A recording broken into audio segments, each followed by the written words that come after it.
Қазақ даналығында сырды сақтай білген сыйды сақтайды дейді. Ер адам бір рет көңілі қалғаннан кейін енді ешқашан толық ашылмауы мүмкін. Ал бұл отбасының рухани алыстауына әкеледі. Ата-бабаларымыз әйелдің ақылын, сабырын ерекше жоғары бағалаған. Себебі әйел тек жар емес, ол шаңырақтың ұйытқысы. Халық арасында мынандай сөз бар: әйелдің тілі түзелмей, үйдің іргесі түзелмейді. Бұл әйел кінәлі деген сөз емес. Бұл әйелдің ықпалы өте күшті дегенді білдіреді. Дана әйел ашумен сөйлемейді, салыстырмайды, кемсітпейді, өткенді қозғамайды. Ерінің намысын қорғайды. Себебі ерді өсіретін де сөз, өшіретін де сөз. Отбасы нәзік әлем. Оны ұстап тұрған тек махаббат қана емес, күнделікті айтылатын сөздер. Сондықтан ата-бабаларымыз сөзді ойланып айт деген. Ойланбай айтылған сөз оқтан да қауіпті дейді. Егер әйел сөзін түзесе, үй түзеледі. Үй түзелсе, ұрпақ бақытты болады. Ал бақытты ұрпақ ұлттың болашағы.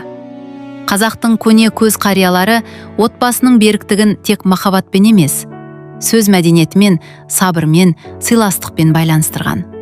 Олар ұрыссыз үй болмайды, бірақ ұятсыз сөз болмау керек деп ескерткен. Яғни, әр сөздің өз шекарасы бар. Жоғарыда айтылғанның бәрінің астарында терең мән жатыр. Бұл жай ғана ереже емес, шаңырақты сақтаудың жолы. Ашу келгенде адам өзін ұстай алмай қалады. Бірақ дәл сол сәтте айтылған сөз ең қауіпті сөз.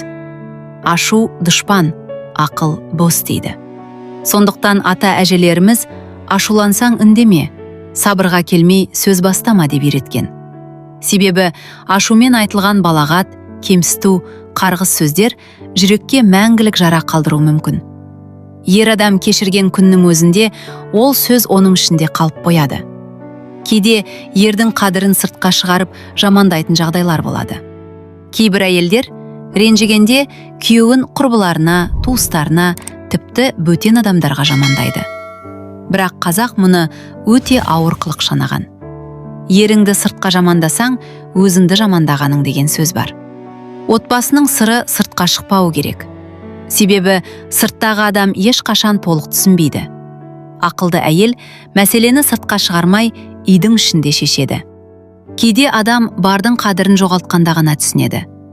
Күйеуіне «сен онсыз да ештеңе істемейсің, сенің пайдаң жоқ» деген сөздер айту, оның жасаған жақсылығын жоққа шығару.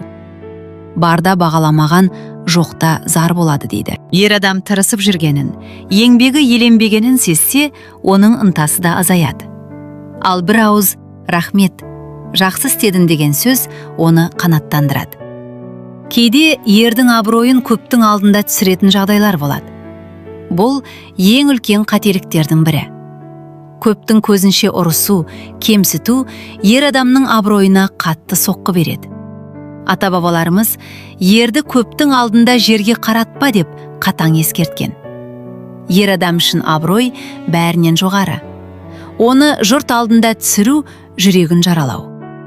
Ақылды әйел керісінше көптің алдында құрмет көрсетеді.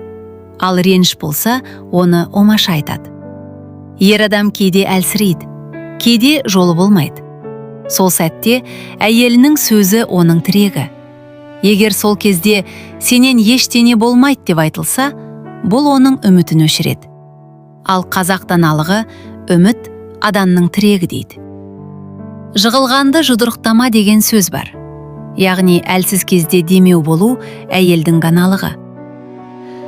Біздің халқымызда әйелді бекер отау иесі демеген. Өйткені ол тек үй шаруасымен айналысатын адам емес. Ол ердің рухын көтеретін жан. Жақсы әйел ердің басын беттетеді. Жаман әйел басын дауға салады. Сондықтан әйел күйеуіне айтпау керек сөздерді бірақ сөйлеммен түйіндеуге болады.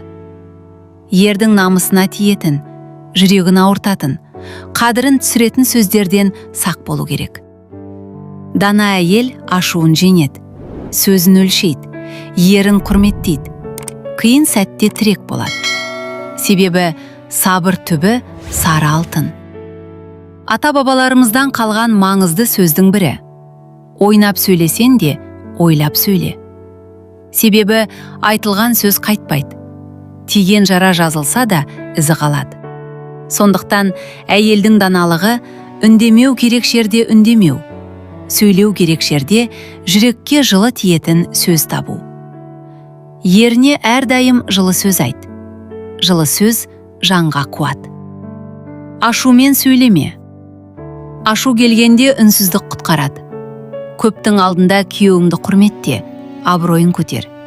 Ренішті сыртқа шығарма. Салыстырма. Әр еркек өз болмысымен ерекше. Азын кемсітпе. Аз болса да адал болсын. Жақсылығын көре біл. Алғыс айтуды ұмытпа. Қателігін қайта-қайта бетіне баспа. Кешіре біл. Еріңнің сенімін ақта, сырың сақта. Оның намысын қорға, сөзбен жаралама. Қиын сәтте жанынан табыл, дәл сол кезде сен керек. Қолдау көрсет, сенім ерді өсіреді. Әр нәрсеге бола ұрса берме, сабыр сақта. Кейде сөзсіз түсіну маңызды. Үйдің берекесін бірінші орынға қой. Еріңді өзгеге жамандама, өз қадірінді түсіресің. Оның туыстарын сыйла, бұл оның жүрегіне жол. Артық сөзден сақтан, тіл тас жарады. Сөзді ойланып айт, сөз қайтып келмейді. Еріңнің еңбегін бағала, ол соған лайық. Қиындықта бірге бол, сол кезде отбасы шындалады. Қуанғанда бірге қуан, бақыт бөлінгенде көбейеді. Бірлік бар жерде тірлік бар. Мен емес, біз деп өмір сүр. Құрметті көрермендерім, Алла разылығы үшін бір өтінішім бар еді. Егер видеоларым сізге пайдалы болып жүрсе, арнамаға жазылып қойсаңыздар, мен шын жүректен қуанып қаламын. Тек подписаться батырмасын бассаңыз жеткілікті. Сіздердің қолдауларыңыз мен үшін ең үлкен мотивация. Әрбір жазылушы мен үшін өте қымбат және ерекше. Дендеріңіз сау болсын, ауырмаңыздаршы.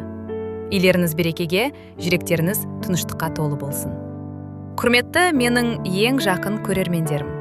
Егер сіз менің айтқандарымды түсініп, өмірімізде жақсы өзгерістерді көруге дайын болсаңыз, мені қолдап, арнама тіркеліп кетіңізші. Әрбір тіркелген адам мен үшін ең қымбат әрі бағалы адам. Сіздер менің күшімсіздер. Мен сіздермен бірге өсіп, дамып, өмірдің шынайы құндылықтарын ашатын боламыз. Бірге болайық.